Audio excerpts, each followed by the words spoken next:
Durham Museum is the first place I'm going to be showing, premiering my legacy collection. So out of 4 million images that I've taken over my years, we've selected it down to 40.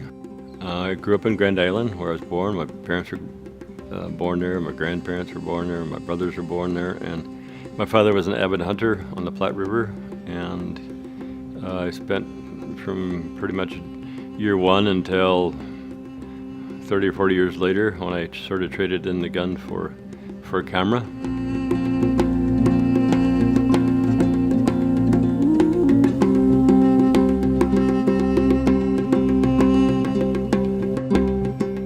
I hope that they can put themselves in that place for a moment, get some joy out of it, appreciate it, what it is for, and then hopefully protect it in some way, conserve that space, keep wilderness wild and keep bears in the landscape, and realize that this is important, that it's important for our heart and our soul, that we keep these animals for our children and these wild places for our grandchildren, and that's all I can hope for.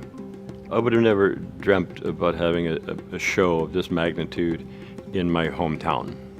So it's very heartwarming that the first place at the 16 museums that are going to have this traveling exhibit, the first one is here in Omaha.